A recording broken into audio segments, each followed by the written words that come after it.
bien sûr composé des femmes politiques, mais le cartel est autonome. Nous ne dépendons pas de nos partis politiques parce que nous-mêmes, nous avons nos statuts, nous avons les textes légaux qui nous permettent de fonctionner comme une structure de la société civile. Et notre spécificité est de former les femmes, parce que quand on parle de la participation politique des femmes, ce n'est pas participer seulement, mais nous voulons des femmes de qualité, des femmes qui peuvent assumer avec compétence leurs responsabilités. C'est pour cela que nous organisons des formations, nous invitons les experts en la matière, ça dépend de la formation programmée, et ces experts viennent, ils nous forment, ils nous instruisent. 3 exposés ont été au centre de cette formation de femmes politiques, leaders et actives de l'Asbel Cartel, coordonnée par Madame Marie-Josée Moussana. Prenant la parole, Maître Pacifique Kounzi a partagé son expérience en se basant sur l'innovation de quelques enjeux du système électoral actualisé, de pièces exigées pour le dépôt des candidatures pour enfin chuter aux stratégies de la conquête de l'électoral. En effet, dans la cartographie sur la loi électorale qui se fera aux jours à venir, la femme doit avoir des stratégies, comme le dit l'article 8 de la Constitution, pour bien mener la bataille. Par la même occasion, Madame Ladona Francine Zumba, présidente de la Ligue de femmes du mouvement social, ensemble avec d'autres femmes leaders de l'Union pour de valeurs tshisekédistes, à l'occurrence Madame Lydie et Maître Fifi, ont encouragé cet acte louable qui vise à valoriser la femme congolaise. Vous savez, nous sommes femmes cartel leaders actives, dont je suis membre du comité. Je suis chargée des relations publiques ainsi que protocole. Vous savez, au cartel, nous avons besoin de former vraiment la femme, parce que le cartel, c'est la formation qui prime.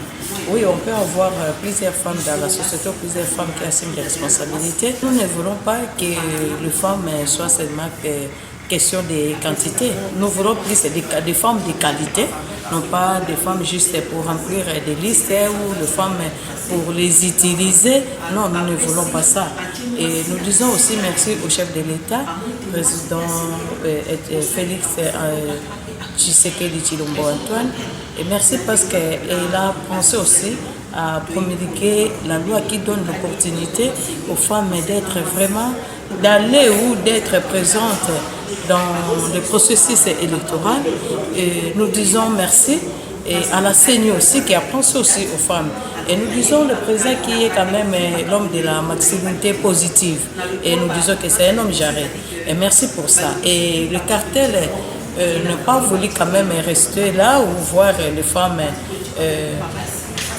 les femmes soient juste pour remplir des listes, parce que nous avons avec des dispositions et les innovations de l'article 13 nous donne la possibilité, dès que vous présentez 50% des femmes dans vos listes de regroupement, et vous serez exempté de caution. Nous sommes honorés parce que depuis un temps, nous les femmes ont remarqué quelque chose que nous étions un peu marginalisés.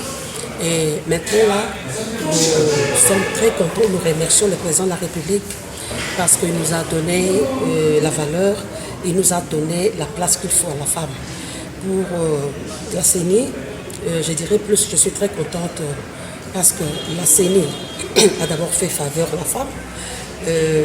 Toute femme qui va postuler, si le parti politique amène 150 femmes, parce que le seuil c'est 300 candidats par parti politique, donc le parti politique va amener 150 femmes et 150 hommes, d'office le parti ne va pas payer la caution.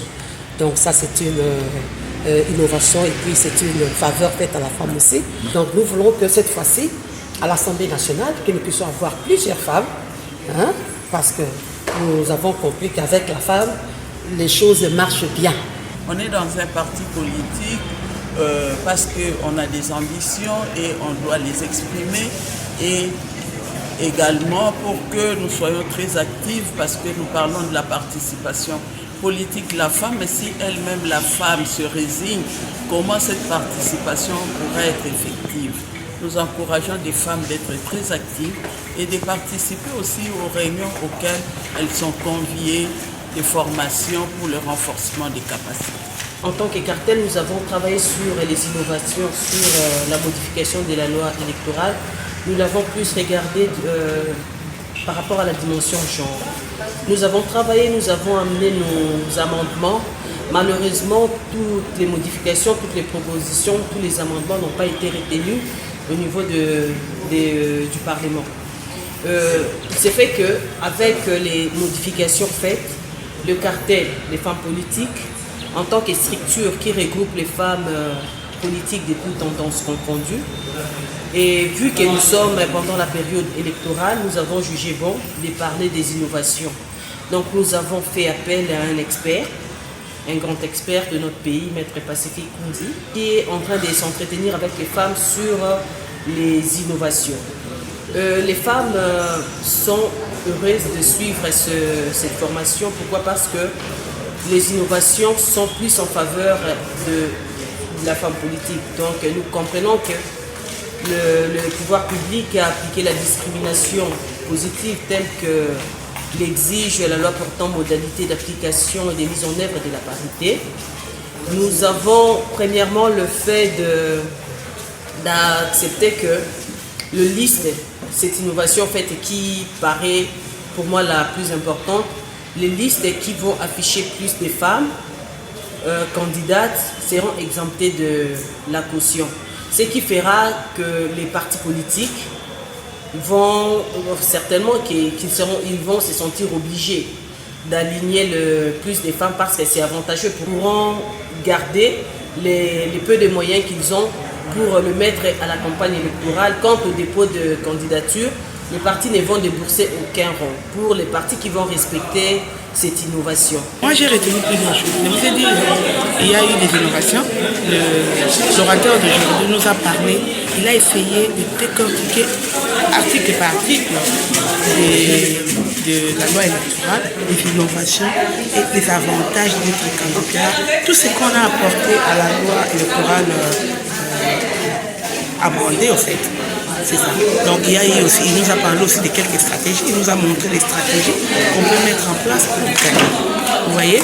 Et il a également parlé de tout ce qu'il y a comme document à préparer déjà pour que les jours J, que nous ne soyons pas non en règle, disons, de tout ce que la CENI demande.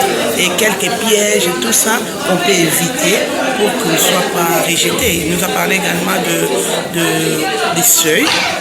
Et chaque parti politique doit faire en sorte, chaque parti politique ou les plateformes politiques, ils doivent le 60% en fait du seuil que nous devons atteindre. Parce que si vous avez 299, votre liste ne sera pas acceptée. Nous sommes ici à la formation pour voir les innovations de la loi électorale. Nous savons qu'il y a quelques temps, l'Assemblée nationale avait voté la loi électorale, parce qu'il y a eu quelques innovations, et nous sommes là pour comprendre quelques articles, tels que l'article 13 qui parle de la liste des femmes, et la liste qui aura au moins la moitié des femmes sera exemptée de paiement des cautions, et nous sommes en train aussi de comprendre comment les systèmes de seuil, parce que maintenant nous avons des seuils. Nous avons d'abord les seuils pour la liste avant qu'un parti politique soit accepté pour aller aux élections. Ces partis politiques doivent d'abord aligner 60% des sièges. Notons qu'une photo de famille a sanctionné cette formation. De femmes politiques leaders actives.